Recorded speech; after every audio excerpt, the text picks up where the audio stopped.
Wakeboarders were pulled into the pool at Fort Lauderdale Beach's Swimming Hall of Fame. Red Bull Wake of Fame, this is a unique event. You know, this is a one-of-a-kind event. There's not much like this going on. You know, normally traditional wakeboarding is behind a boat in an open lake. But on this night, riders took their skills to chlorine. It's a lot like a skate park or like a floating snowboard park.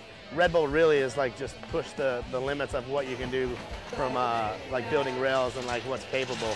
There's a couple cool little things out here. There's a gong that they got hanging right now, so you can kind of hit a kicker and like hit this like metal thing, and it goes gong. Something different for us was I think everyone was kind of feeding off it, and like everyone was going back and forth. I kind of didn't really know how to like approach that type of a rail.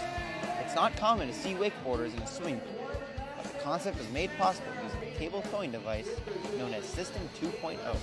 And they call it 2.0 because there's two spots, and you pretty much go down and back. And it's all on like remote control. It has electric engines that run it. So 4 years ago, we didn't have this kind of like towing system.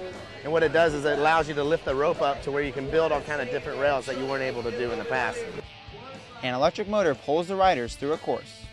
Using a carrier pulling a rope, the motor slows at one end and reverses direction rather than passing through a pulley.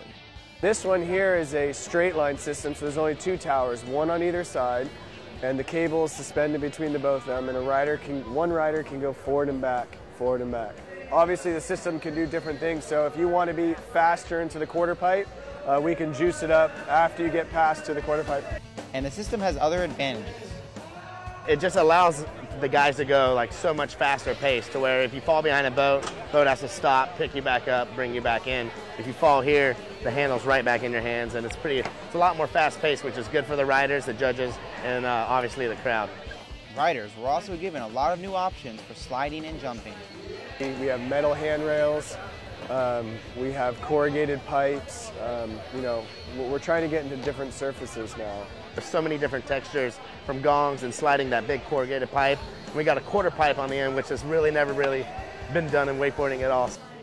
The Red Bull Wake of Fame may seem unique for now, but don't be surprised if wakeboard parks start popping up everywhere there's a body of water. It breaks down within 4 hours. We can put it up in a day, and you can pretty much, as you can see here, ride anywhere. We can go inner city, and I think it's really going to expand our sport. It's going to bring people in who you can ride on this system all day long for $10 electricity. And I think that's really breaking the cost barriers. You can't get a boat into swimming pools like this. You can't get it like this close to the crowd. So for the fact that we're here at the Swimming Hall of Fame and we have this like right next to the bleachers, by far this is the dopest like setup that we've ever had. Michael Simon, Broward Teen News.